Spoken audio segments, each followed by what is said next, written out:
Amigos e amigas, muito boa noite. Estamos aqui para mais uma conversa hoje e queremos conversar sobre algo importante que o Catecismo da Igreja nos coloca. Quais são as implicações da nossa vida quando a gente acredita em Deus? Né? Acreditar em Deus tem suas implicações. Platão dizia para o seu discípulo Aristóteles, olha, de fato Deus existe, mas não espalha. Não espalha porque acreditar em Deus dá trabalho. A gente tem exigências por causa disso, tem consequências, ok? Mas, evidentemente, Deus é uma maravilha, Deus é a nossa alegria, Deus é a nossa felicidade. Nós não podemos fugir disso. Mas é importante nós pensarmos nisso, sabe? Há estatísticas que mostram que mais de 90% das pessoas, se você perguntar, você acredita em Deus? A pessoa diz, acredito. Mas, será que as pessoas vivem de acordo com aquilo que significa Deus? Aquilo que, né, são as exigências por nós acreditarmos em Deus? Nem sempre, né? Existe aquilo que a igreja chama de um ateísmo prático. O que é o ateísmo prático? A pessoa diz que acredita em Deus, mas ela vive como se Deus não existisse. Não reza, não vive uma moral adequada com aquilo que Deus quer. Enfim, vive como se Deus não existisse. Isso realmente é algo ruim, né? Porque Deus exatamente é para dar à nossa vida um sentido, um rumo, né? E fazer com que a nossa vida tenha um sentido, né? Então, é isso que nós vamos conversar hoje. Quero cumprimentar vocês que estão chegando aí, né? A Irani, Maria de Souza, a Vani. Quero dizer também que hoje você pode mandar sua pergunta para mim, porque eu tenho aqui Gabriela comigo me ajudando a anotar aqui algumas perguntas, ok? E vai ser com satisfação que eu poderei, então, responder. Vamos pedir a Deus, como sempre, a sua graça e a sua bênção. Nunca se esqueça disso na sua vida. Se você quiser fazer bem as coisas, pedir a Deus a sua graça, a sua bênção. Lembra lá do Salmo 126 que diz aqui, sim, não é? Se não é Deus quem edifica a casa, em vão trabalham os seus construtores. Se não é Deus quem vigia a cidade, em vão vigiam as sentinelas, né? Então, pedir a Deus, né? Estamos aqui, Senhor, na tua presença, né? Cremos na tua presença, Senhor ressuscitado, que está no meio de nós, está em nós, porque nós somos templos do teu Santo Espírito, Senhor. Queremos pedir, então, nessa noite, a sua graça, a sua bênção, né? A inspiração na nossa inteligência, a iluminação da nossa inteligência pelo dom do Espírito Santo, para nós realizarmos uma conversa aqui, uma meditação, Senhor, conforme a tua santa vontade. Pedindo à Virgem Maria que interceda por nós nesse momento. Ave Maria, cheia de graça, o Senhor é convosco. Bendita sois vós entre as mulheres, e bendito é o fruto do vosso ventre, Jesus. Santa Maria, Mãe de Deus, rogai por nós, pecadores, agora e na hora de nossa morte. Amém. Glória ao Pai, ao Filho e ao Espírito Santo, como era no princípio, agora e sempre. Amém. Em nome do Pai, e do Filho, e do Espírito Santo. Amém. É em nome da Santíssima Trindade, meus irmãos, que nós queremos conversar um pouco agora. Bem, então é preciso acreditar em Deus, mas também viver de acordo com esta realidade, essa crença. Deus é a maior maravilha que existe. Né? Deus, não há dúvida que existe. Nós não conseguimos explicar nada sem Deus. A teologia diz que Deus criou o céu e a terra. E agora, né, a ciência também está provando isso. Tudo começou lá num pontinho, né? O Big Bang. O mundo foi se abrindo, esse pontinho, com uma energia extraordinária, negócio de 2 bilhões de graus Celsius, centígrados, né? Depois de 13,7 bilhões de anos, chegou até nós. Quem fez tudo isso? Quem tem esse poder de fazer esse programa, de fazer esse planejamento, de fazer essa execução maravilhosa? Lá do pó das estrelas, gerar cada um de nós com inteligência, com esses ouvidos que ouvem, olhos que veem, nariz que cheira, boca que, né, fala, se alimenta, coração que bate, pulmão que respira, fígados que produzem, né, os metabolismos, o rim que filtra. Quem fez tudo isso? Não há como negar a existência de Deus, meus irmãos. Né? Por isso que o Dr. Francis Collins, aquele que gerenciou o maior projeto de biotecnologia do mundo, o genoma humano, o Dr. Francis Collins dizia bem claro, né? O ateísmo é a opção mais irracional, ou seja, mais contra a razão. Muito bem, mas não vamos discutir isso, né? Aquele que quer ser ateu tem a liberdade para ser, mas eu quero conversar com aqueles que creem em Deus. Quais são as consequências para aquele que crê em Deus? Olha, meus irmãos, é toda uma vida que tem que mudar. É todo um comportamento que tem que mudar. É toda uma maneira de viver, né? Em tudo tem que mudar. O Catecismo da Igreja, lá no parágrafo 222, ele diz assim: crer em Deus, o único, né? O único com U maiúsculo, e amá-lo com todo o próprio ser, tem consequências imensas para toda a nossa vida. E aí ele lista uma série de consequências que eu queria, então, desdobrar aqui nesta conversa com você. Primeiro, ele diz assim: crer em Deus significa conhecer a grandeza e a majestade de Deus. Então, se eu creio em Deus, quem é Deus? Conhecer a majestade. A Igreja ensina que Deus é um Espírito perfeitíssimo. Perfeitíssimo. Deus não há sombra de erro, de maldade, perfeito. Né? E é interessante que Jesus disse lá no Sermão da Montanha, né? Sede perfeitos como o Pai Celeste é perfeito. Olha, Jesus colocou uma referência extraordinária para nós. Ele não quer qualquer tipo de perfeição para nós, não.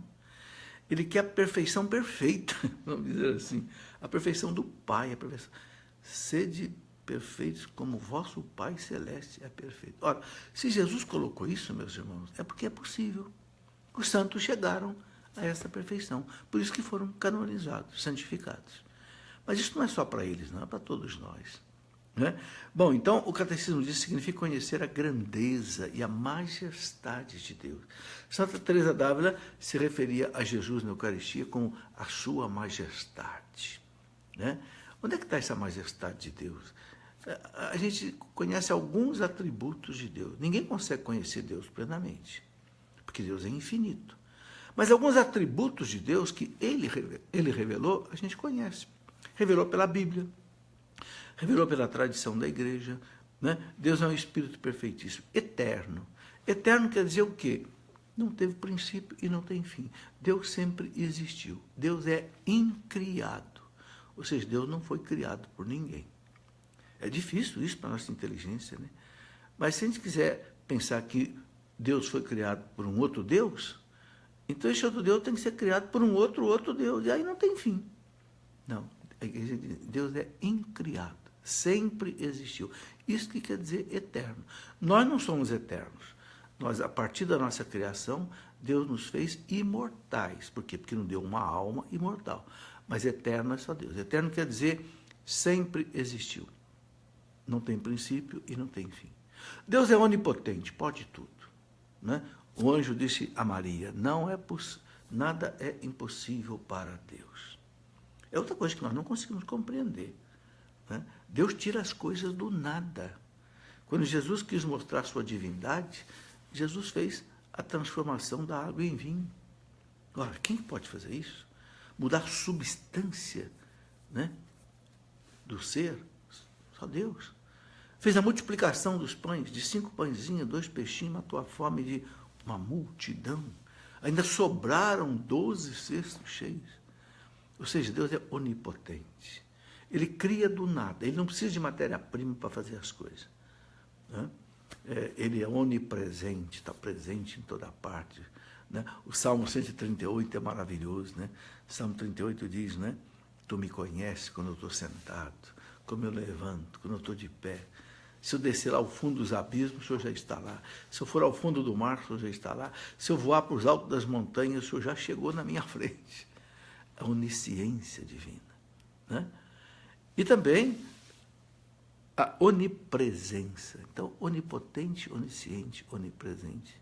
E esse Deus é amor, é misericórdia, é bondade, é mansidão, é tudo mais que a gente, né, vai intuindo, né, a respeito. Então, a primeira coisa de quem crê em Deus é crer nessa majestade de Deus e nessa grandeza de Deus. Sabe, a gente tem que explorar isto. Olhe para uma flor maravilhosa, uma orquídea dessas maravilhosas.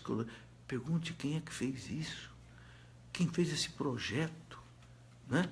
Quem fez essa maravilha. Sabe, é preciso se encantar, olhar para uma criança e se encantar com a criança, olhar para um peixe colorido no aquário e se encantar, ver Deus ali. Porque a natureza, meus irmãos, é um espelho através do qual Deus se mostra. Deus não pode se mostrar a nós como Ele é. Nós não aguentamos ver. Né? O livro do Êxodo, capítulo 33, no versículo 20, diz assim: ninguém pode ver Deus e continuar vivo. Para ver Deus, se ver Deus nessa nossa natureza, a gente morreria. Por quê? Por causa do fulgor de Deus. Nós não conseguimos olhar nem para o sol ao meio-dia, não é? Imagina você olhar para o Criador desses bilhões de sóis que existem pelo cosmos. Então, é preciso se encantar com a grandeza de Deus, com a majestade de Deus, com a beleza de Deus, com a infinitude de Deus. Esse é um ponto que é consequência daquele que acredita em Deus. Eu não posso acreditar em Deus e ficar alienado de Deus. Fazer de conta que houve uma filosofia chamada deísmo, né? Que dizia assim, não, tá bom, Deus existe, é o grande arquiteto do universo. Ele criou o universo, criou o homem, mas ele nos abandonou aí, como o povo diz, ao Deus dará. Não, não abandonou, não. Está aqui conosco. Né? Então, por exemplo, né, a gente vê lá o livro do Jó, no capítulo 36, versículo 26, o Jó dizia assim: Deus é grande demais para que o possamos conhecer. É mesmo. A gente não vai conseguir entender Deus perfeitamente. Né?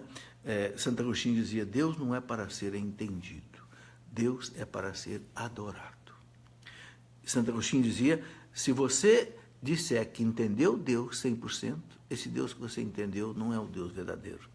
Por quê? Porque o Deus verdadeiro não cabe na nossa inteligência. Então, ele é para ser adorado. Então, não fique angustiado de você não entender Deus. Não. O nosso mérito é louvar a Deus pela fé. Aquilo que Jesus disse, né? Para Tomé, Tomé, você acreditou, meu amigo, porque você colocou o dedo aqui nas minhas chagas, do meu lado. Felizes, Tomé, felizes, bem-aventurados, aqueles que vão crer sem ver. Né?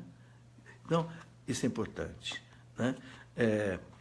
Então, os santos diziam assim: Deus em primeiro lugar. São Felipe Neri dizia, São Bento dizia, Santa Catarina de Siena dizia, né? Deus é o primeiro a ser servido.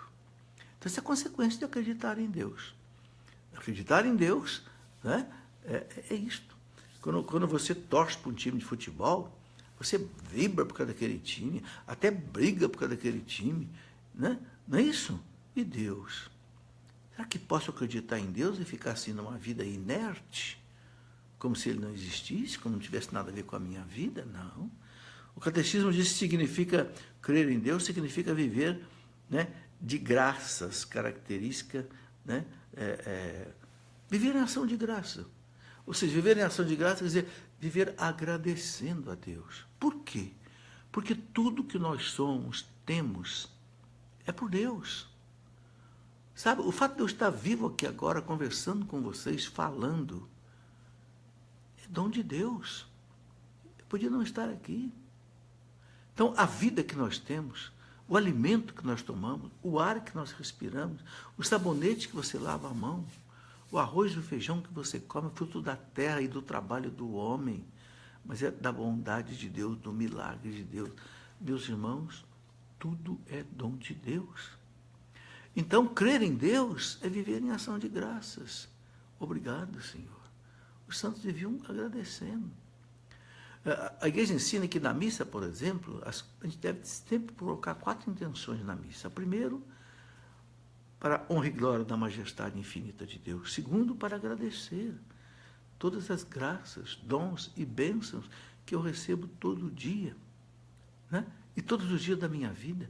Terceiro, para pedir perdão dos nossos pecados. E quarto, para pedir as graças que nós precisamos para viver com Deus na eternidade, ter a vida eterna. Ok? Está aí. Então, esse é um segundo ponto, né? Primeiro, conhecer a majestade de Deus, a grandeza de Deus, e, consequentemente, você adorar esse Deus, agradecer esse Deus, viver em ação de graça. A nossa vida, meus irmãos, deve ser um hino de louvor a Deus. Por quê? Porque as criaturas não sabem louvar a Deus. A pedra não sabe louvar a Deus. A planta não sabe louvar a Deus. Os animais não sabem louvar a Deus. Nós temos que louvar a Deus em nome de toda a criação. A igreja nos ensina que quando os animais, as plantas, as pedras nos servem, porque Deus fez tudo isso para nós, ok? Então, quando nós damos o louvor a Deus, o louvor das criaturas sobe a Deus junto com o nosso louvor, porque nós temos inteligência. Nós temos consciência, nós sabemos que Deus existe. O animal não sabe que Deus existe. A planta não sabe que Deus existe. Mas tem um detalhe interessante nas plantas que eu noto. Você já reparou que todas as plantas, elas apontam para o alto? Né? De vez em quando se curvam, né, com o peso dos frutos, porque os frutos são para nós. Então a planta faz os frutos se curvarem em nossa direção. Mas as folhas, né, crescem para o alto.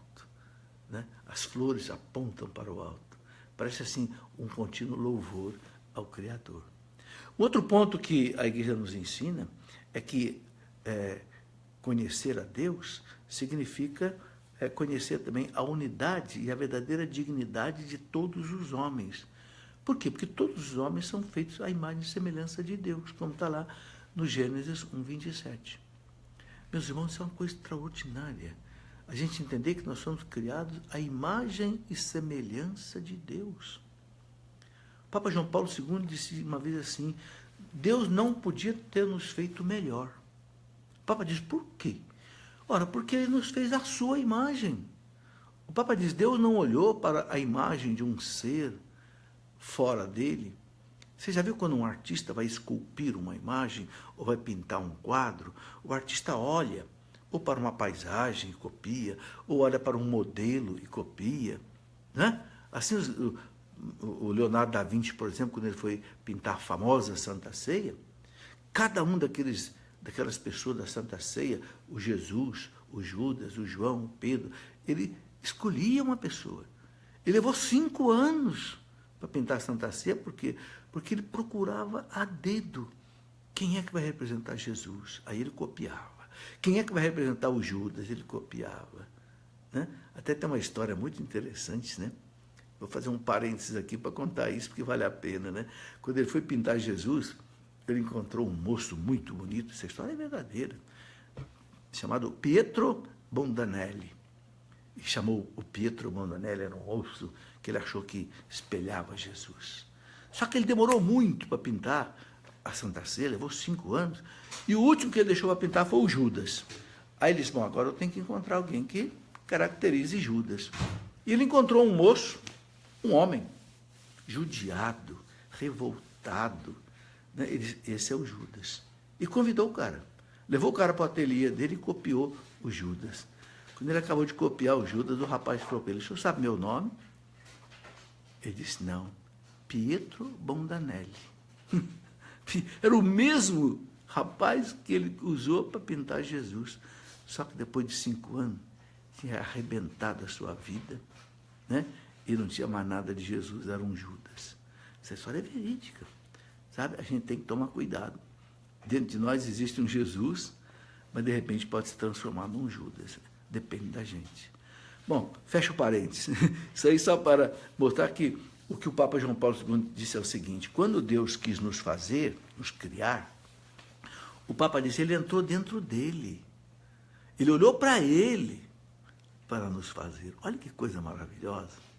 Ele não usou um modelo fora. Por isso que o Papa diz, Deus não podia ter nos feito mais maravilhosos.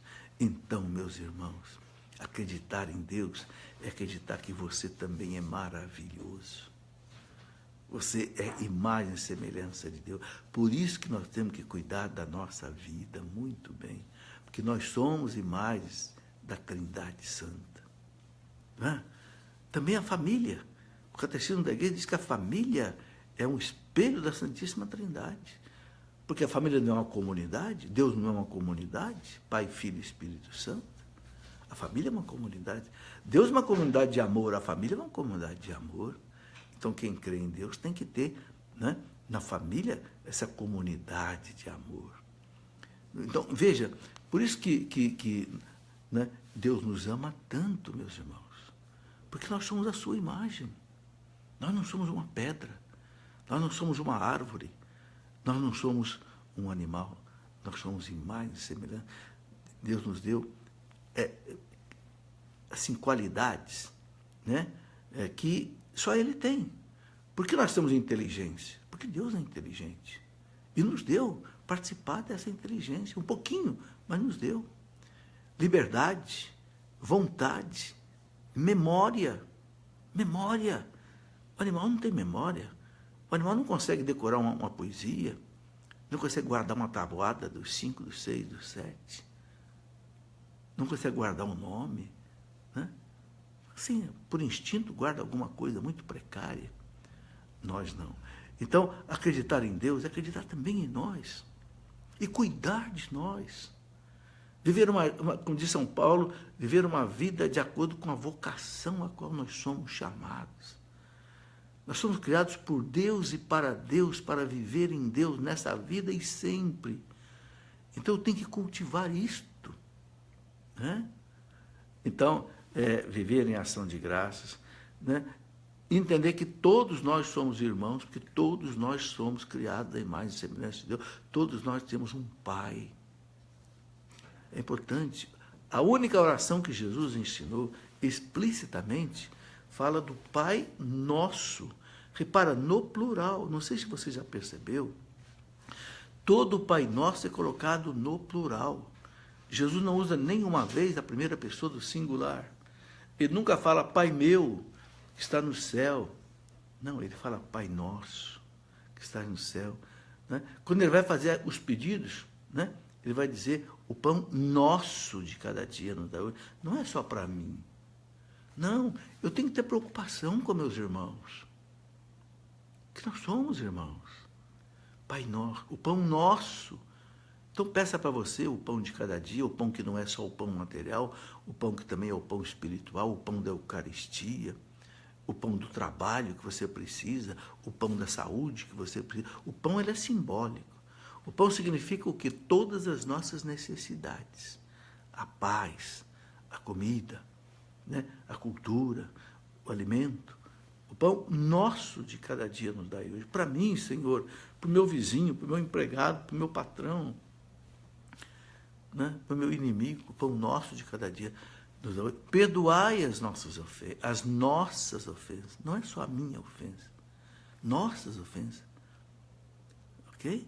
Assim como nós perdoamos aqueles que nos têm ofendido. Não nos deixeis cair em tentação, mas livrai-nos de todo o mal. Amém. Repara, a oração do Pai Nosso é a oração da fraternidade, dos irmãos. Então, crer em Deus é crer que nós somos irmãos, sentir-se responsável pelos irmãos. Por isso a lei de Deus, amar a Deus sobre todas as coisas e por amor a Deus, amar o próximo como a nós mesmos. Ok?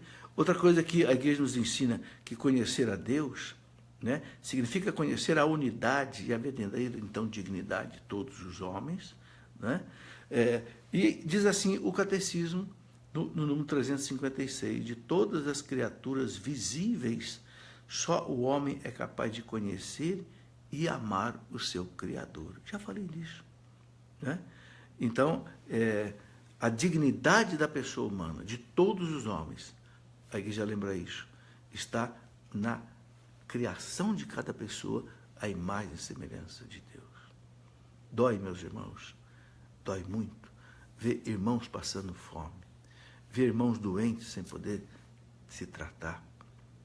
É claro que a gente não consegue atender todo mundo, a gente não consegue atender, mas pelo menos aquele que cai na nossa frente, nós temos que ajudar. É o bom samaritano. Né? O bom samaritano, o que ele socorreu? Ele socorreu aquela pessoa que ele encontrou caída no caminho dele. Né? Então nós não conseguimos atender essa miséria do mundo, né? Nem da miséria da nossa cidade inteira, mas aquela pessoa que bate à minha porta, aquela pessoa que encontra comigo, ali eu tenho que socorrer aquela pessoa. Se cada um socorrer aquela pessoa que vem a ele, o mundo seria muito melhor. É aquele ditado, né? Se cada um varresse a frente da sua casa, a cidade inteira ficaria limpa. Não precisava de varredores de rua, né?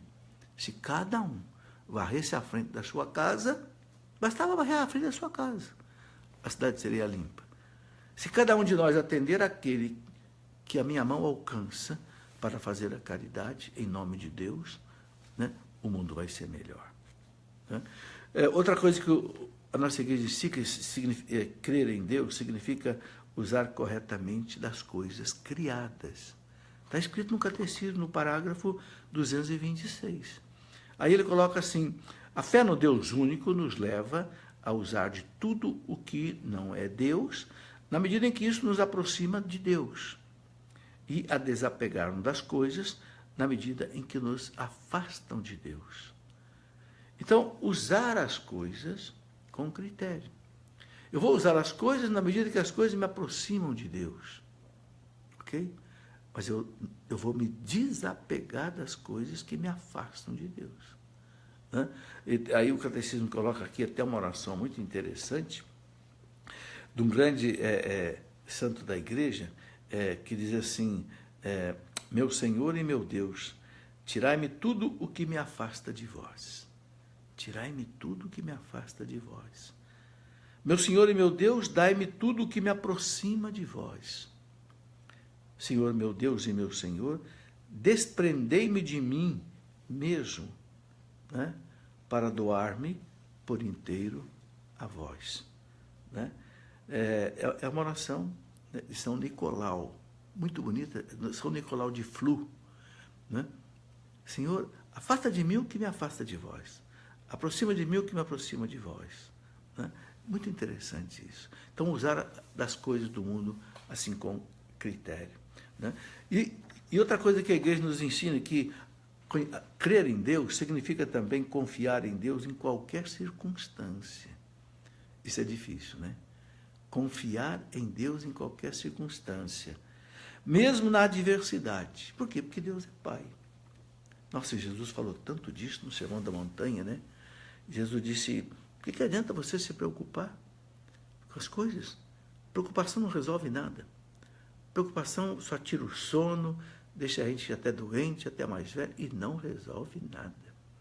Então, crer em Deus é se abandonar nas mãos de Deus. Claro que isso não é fácil, né?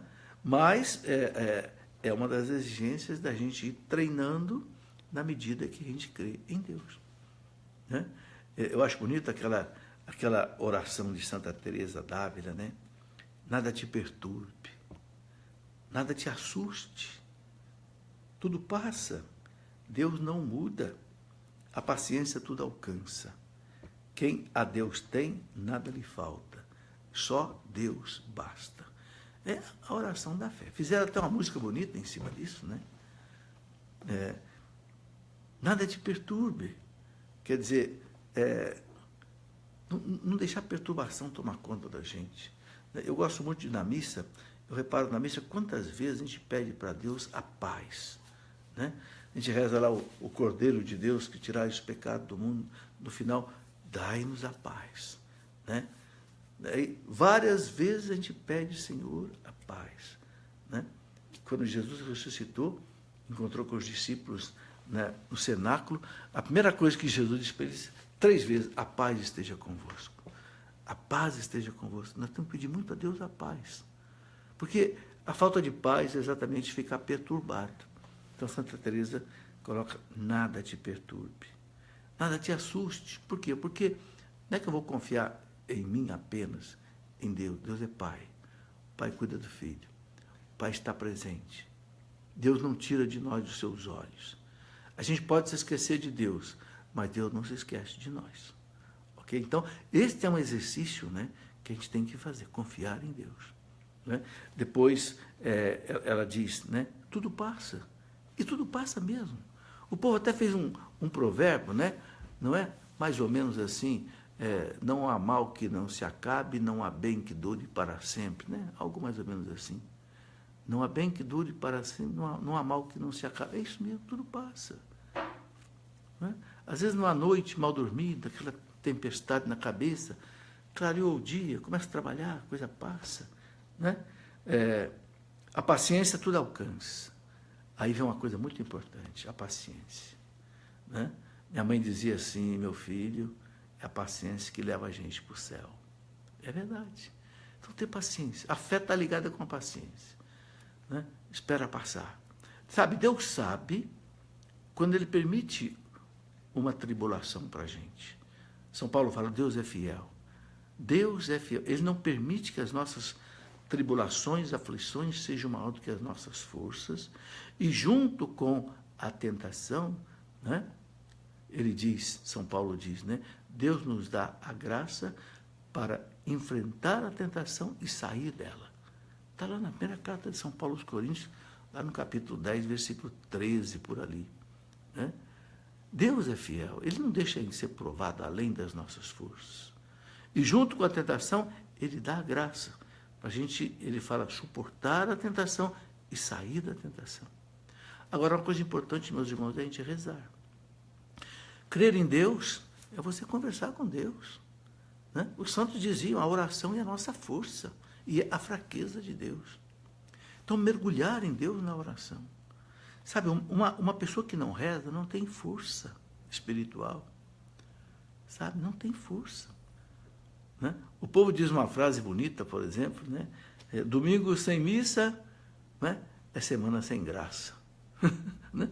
Domingo sem missa é semana sem graça. Sem graça o quê? Sem a graça de Deus, sem a força para vencer. Mas não é só o domingo, não. Quem crê em Deus, confia em Deus, reza. Né? Jesus mandou rezar muito. Né? Ele contou várias parábolas, né? Pedir e recebereis, batei, abrir-se, buscar e achareis. Deus quer que a gente peça, sabe por quê? Porque quando a gente pede, a gente mostra que confia nele. Né? Quando a criança pede alguma coisa para o pai, é porque ela sabe que o pai pode dar. O pai, dá um dinheiro para mim comprar isso, dá um dinheiro para comprar aquilo.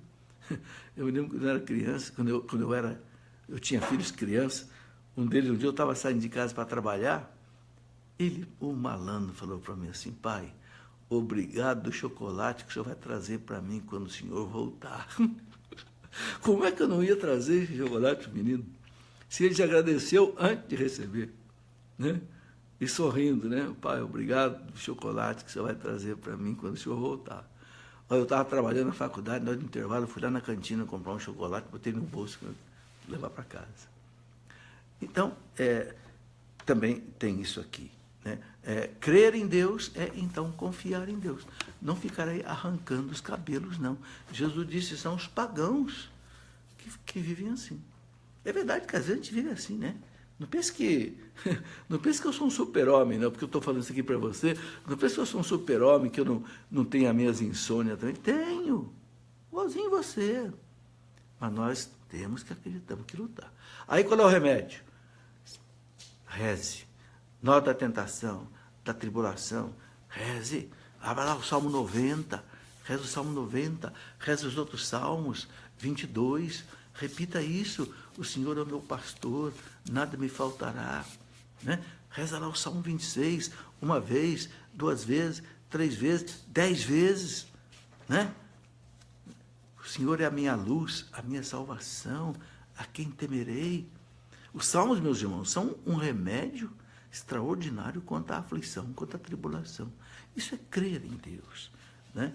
Bom, tem aqui algumas perguntas, vamos começar a responder. Eu quero mostrar aqui rapidamente um livrinho que eu escrevi, Quem é Deus? Sabe por que eu escrevi esse livro, Quem é Deus?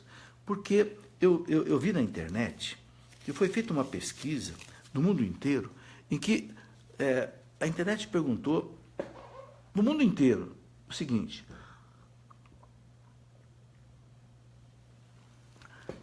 diga a pergunta que você quer saber a resposta. Qual é a pergunta que você mais quer saber a resposta? Sabe qual foi a pergunta que ganhou? Quem é Deus? Ou seja, o mundo acredita em Deus, mas não sabe quem é Deus. Então eu escrevi um livrinho para explicar o que é Deus, a Santíssima Trindade, todos esses atributos de Deus que eu já falei aqui, e muito mais coisas que os santos falaram de Deus, que a igreja fala de Deus, etc. Bom, vamos aqui a umas perguntas. Tianinha Mendonça: algum dia depois que morrermos, veremos Deus face a face? Tianinha, não tenha dúvida. Aqueles que morrerem na graça de Deus, na amizade de Deus, mesmo que tenham que passar pelo processo de purificação, que eles chamam de purgatório, né, vão ver Deus face a face. Isso São Paulo fala claro. Agora nós vemos Deus como que através de um espelho, São Paulo fala. Né? Buscamos a Deus as apalpadelas, São Paulo diz. Mas depois nós vamos ver Deus face a face. Olha, o que Jesus diz? O que é a vida eterna? Lá em João 17,3, João 17,3, Jesus diz assim, naquela oração sacerdotal dele, né? Logo depois da Santa Ceia, antes dele ser preso, ele fez aquela última oração: Pai, né? Ele diz: a vida eterna consiste em que te conheçam a ti e a Jesus Cristo que enviaste. Ora, conhecer a Deus, meus irmãos, né, é face a face. São João diz: conhecer como nós somos conhecidos. Nós vamos conhecer a Deus como Deus nos conhece. Então, é por isso que a gente tem que investir na vida eterna. Nessa vida aqui, viver de acordo com a vontade de Deus, fazendo a vontade de Deus, seguindo os mandamentos de Deus, obedecendo à igreja, né? Isso é crer em Deus.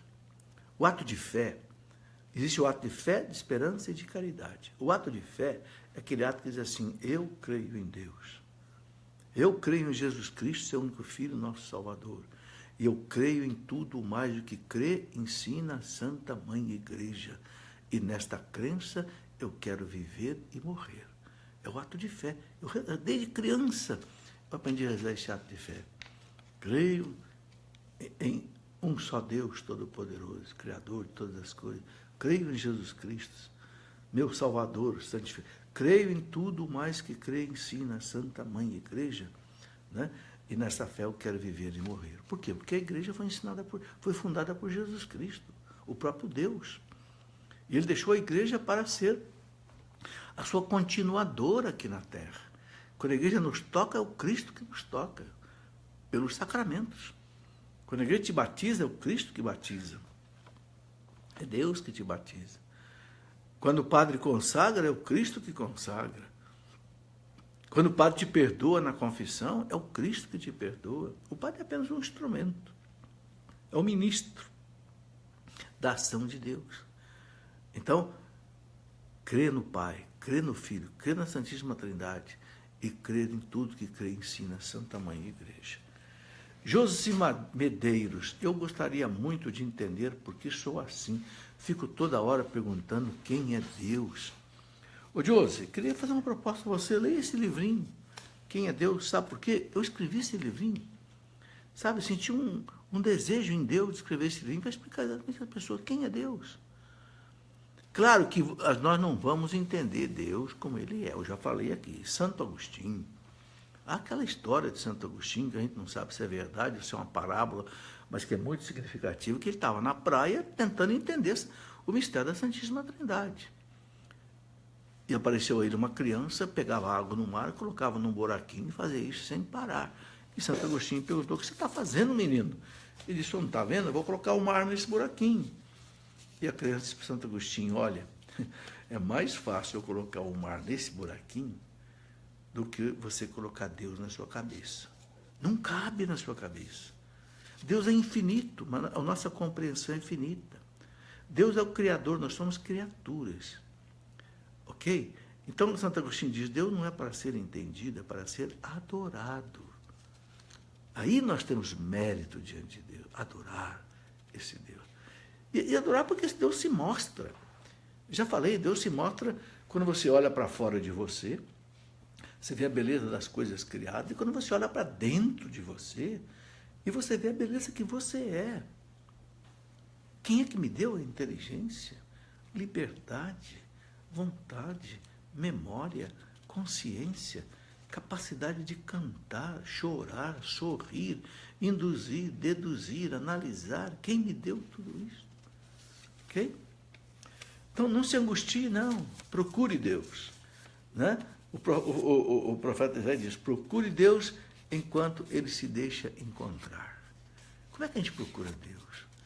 A gente procura Deus assim, na beleza das coisas criadas, na oração, na palavra de Deus, na Eucaristia, né? Naquilo que a igreja nos ensina, na meditação do silêncio. Aí a gente encontra Deus. Procure Deus, que ele se deixa encontrar. Agora, Deus é o seguinte, ele só se dá a quem o procura. Santo Agostinho fala, Deus não é um oferecido. Por que Jesus se esconde no sacrário? Ele quer ser procurado. E quão pouca gente vai procurar Jesus lá, né? Mas ele está ali, à nossa espera. É você que marca a hora para encontrar com ele. Ele não é uma autoridade que marca a hora na sua agenda para te receber, é você que marca a hora. Ele está presente em todos os sacrários da terra. Já pensou nisso? Há 2000 anos. Há 2000 anos ele está presente em todos os sacrários. Essa é a nossa fé. Miriam Mascarenhas, qual a diferença entre ateu e agnóstico? Ô Miriam, o ateu é aquele que diz assim, Deus não existe. Ponto. O agnóstico é aquele que diz assim, ninguém pode provar que Deus existe ou que Deus não existe. Ele não nega a existência de Deus e também não afirma. Ele diz, ninguém pode provar nada. No fundo, o agnóstico ele vive como um ateu. Porque se não pode provar que Deus existe, ele não acredita em Deus. Ok? Então, é a diferença entre o agnóstico e o ateu. No fundo, os dois vivem o mesmo tipo de vida, ou seja, vive sem acreditar em Deus e sem, então, cumprir as exigências que acreditar em Deus exige de nós. Né? Jô Oliveira, o reconhecimento de Deus está na vivência dos valores do dia a dia também. Sabe, uma outra coisa que eu queria colocar aqui, essa nossa conversa podia ir muito longe, né? Muito longe, nós já estamos aqui há 45 minutos conversando. Olha, acreditar em Deus implica em toda uma vida moral. Acreditar em Deus implica em nós termos um comportamento reto, ter caráter. Acreditar em Deus significa não se vender ao pecado. O pecado da soberba, o pecado do orgulho, o pecado da vaidade, do exibicionismo, do amor próprio, né? O pecado da ganância, né? Da cobiça, o pecado da luxúria, do adultério, da vida sexual fora do casamento, o pecado da gula, o pecado da ira, o pecado da inveja, da maledicência, não sei, do respeito. Sabe, acreditar em Deus, essas consequências todas.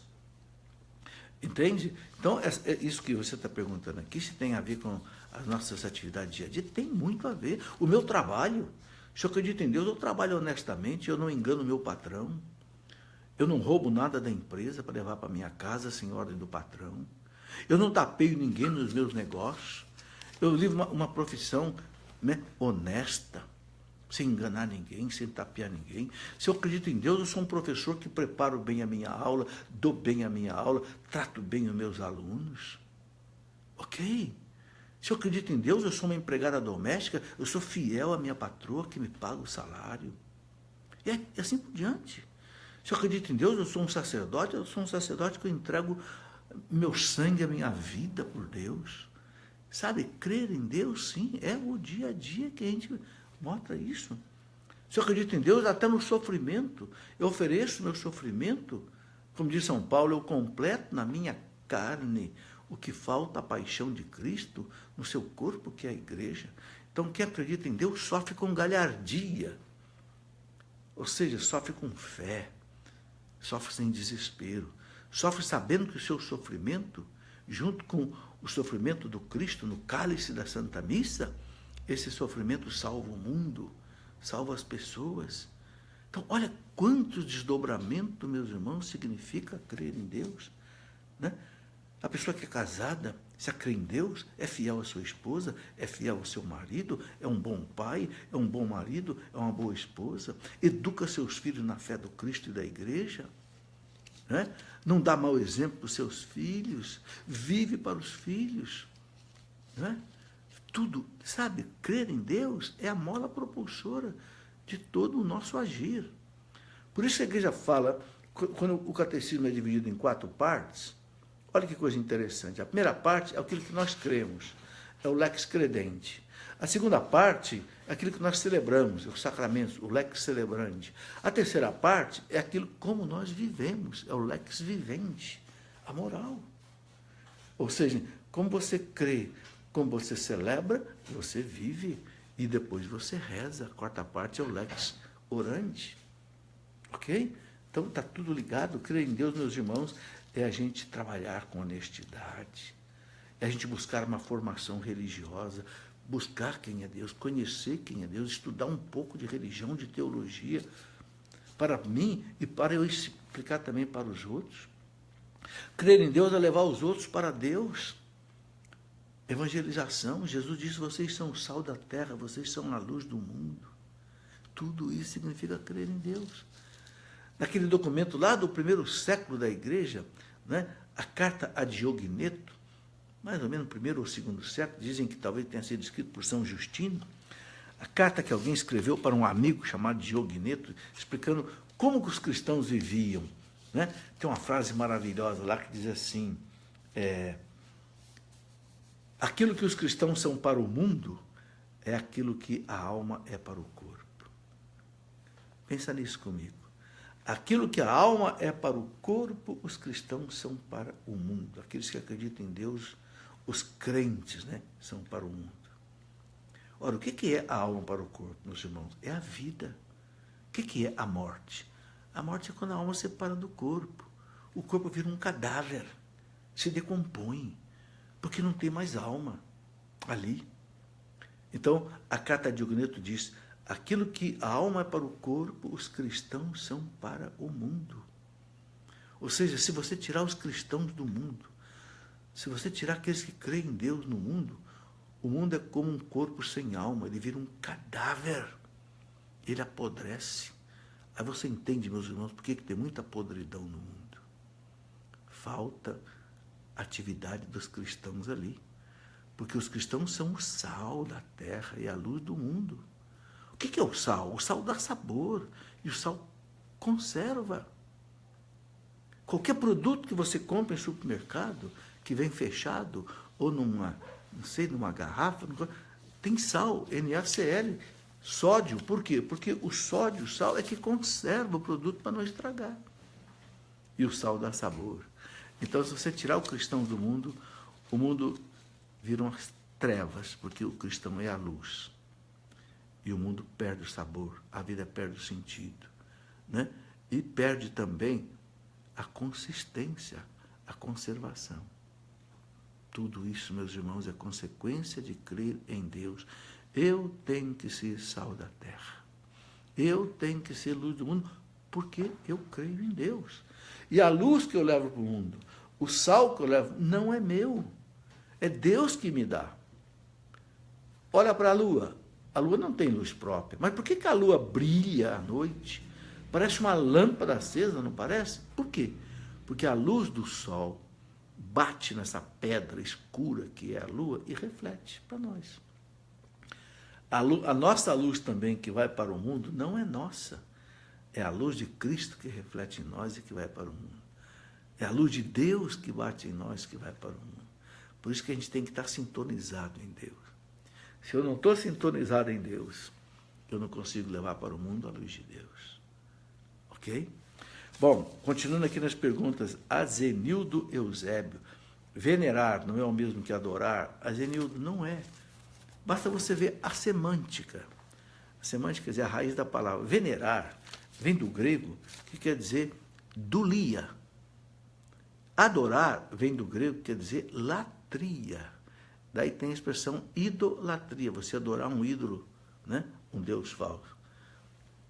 venerar vem de dulia. Então, nós dizemos que os santos recebem um culto de dulia, não de latria. Nossa Senhora recebe um culto de hiperdulia, porque é mãe de Deus, então a superveneração. Né? São José recebe o culto de protodulia, porque é pai do menino, então primeira adoração, primeira veneração. Longe de... Nós só adoramos a Deus, Pai, Filho e Espírito Santo. Os santos nós veneramos. Bom, Vanessa Dias, uma pessoa pode ter a visão de uma pessoa que já morreu?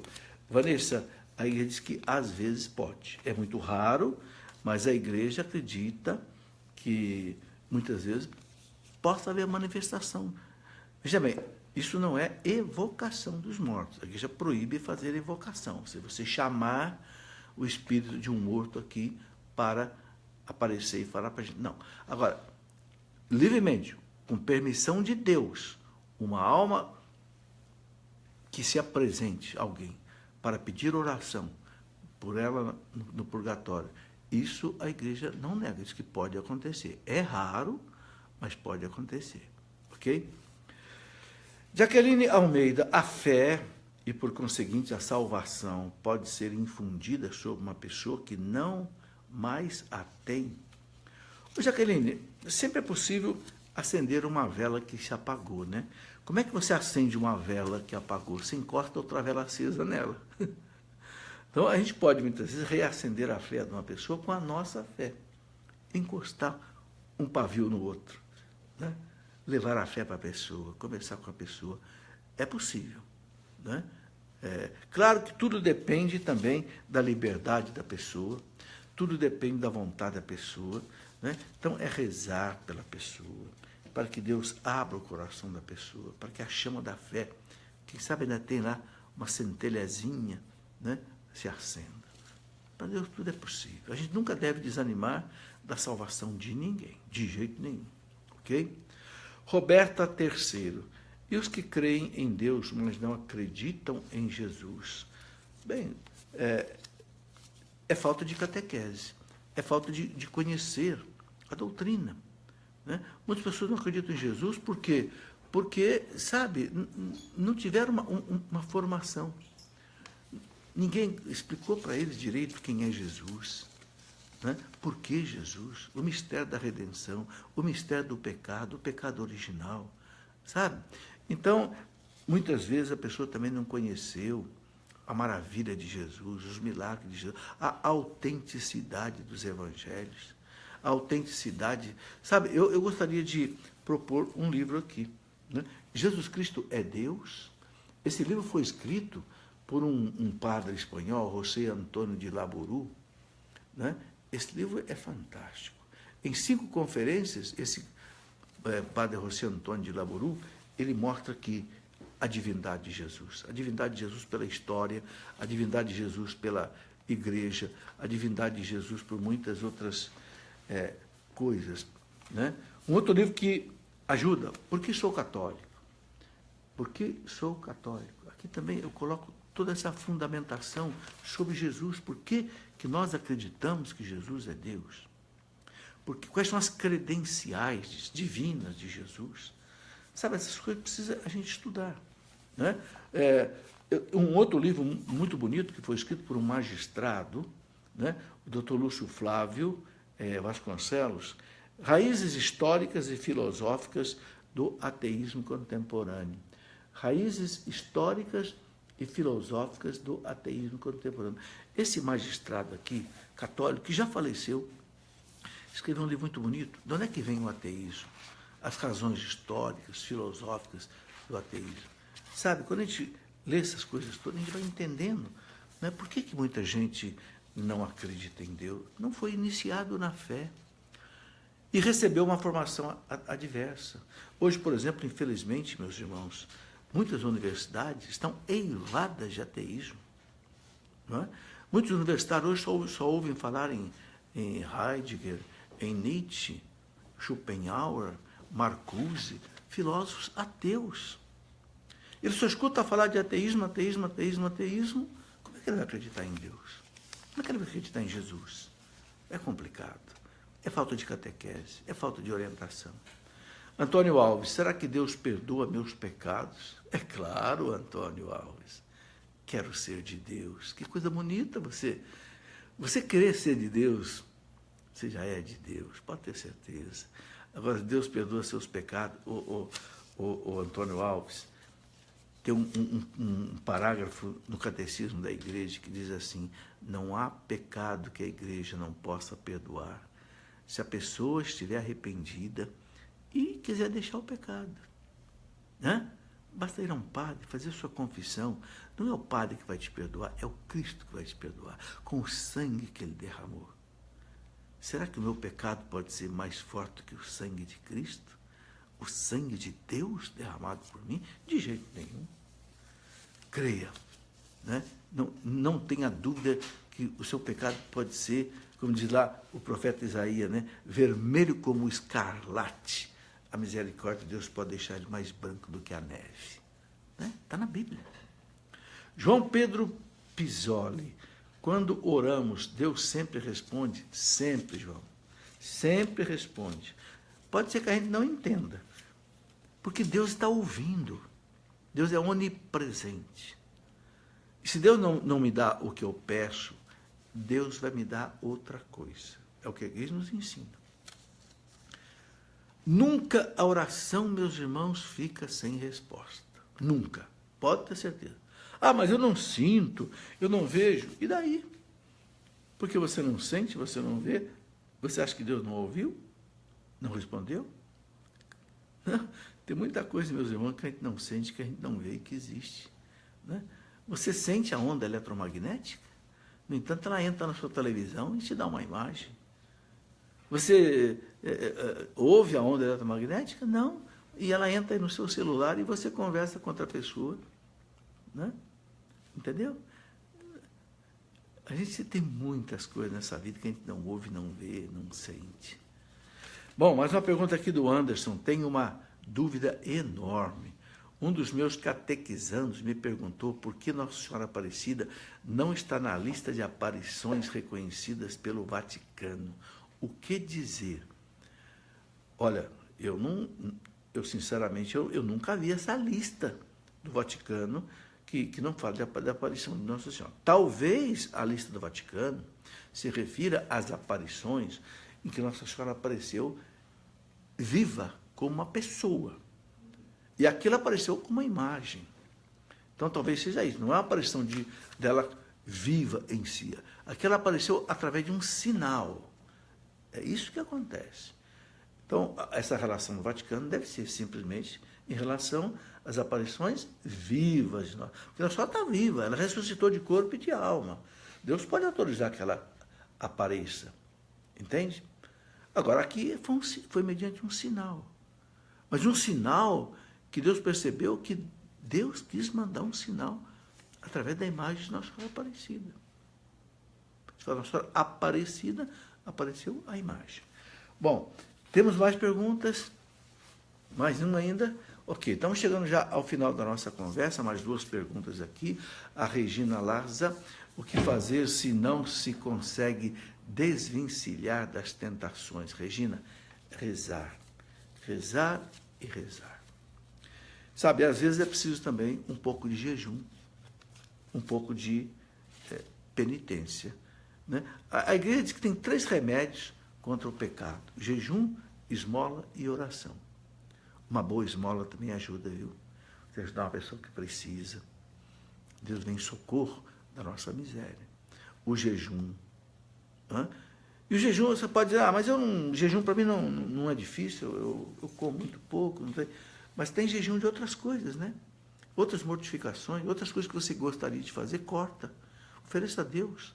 Se você, por exemplo, é viciado em televisão, viciado em WhatsApp, viciado... Opa, hoje eu vou cortar isso. Por penitência, por mortificação. Ajuda a vencer a tentação. Não tenha dúvida. Então, rezar. Reze o terço. Reze o ofício da Imaculada Conceição. O ofício da Imaculada é poderoso para espantar as tentações, viu? O ofício da Imaculada. Né? As ladainhas de Nossa Senhora. A invocação dos anjos, a invocação dos santos. Né? Não desistir diante da tentação. Priscila Gonçalves, qual idade ideal para a primeira comunhão? Priscila, eu acho que a igreja fala que é quando a criança tem o uso da razão. O que é o uso da razão? A criança já consegue entender o que é se confessar, o que é o Cristo presente na Eucaristia, ser o corpo de Cristo. Não que ela vai entender o mistério ninguém entende, mas ela tem consciência disso. Entendeu? E aí ela já consegue também fazer a catequese, aprender as coisas básicas, aprender os mandamentos, aprender os sacramentos. Então, mais ou menos, a partir aí dos 8 anos de idade. Eu me lembro que eu fiz a primeira comunhão, eu tinha 7 anos, 8 anos de idade. Estudei o catecismo direitinho, fiz a primeira comunhão, entendi o que eu estava fazendo. Né? Pode ser que uma criança esteja um pouco mais adiantada do que a outra, então aí também as catequistas, os pais também vão fazer esse discernimento. Tá? Bom, para terminar nossa conversa, meus irmãos, eu quero dizer que esses livros que de vez em quando eu mostro aqui, você pode encontrar na nossa loja, loja.cleofas.com.br. É loja online, pela internet, ok? loja.com.br, você encontra lá muitos livros, mais de 100 livros de todos esses assuntos que a gente conversa aqui. E também eu quero lembrar que pelo meu site, Cleofas, eu tenho um curso de teologia à distância. É uma caixinha que está escrito lá, né? Escola da Fé Online. É aula todo dia, você assiste a hora que você quiser. Se você entrar no programa, você baixa e você assiste a hora que você quiser. É mais ou menos 20 minutos, meia hora por dia.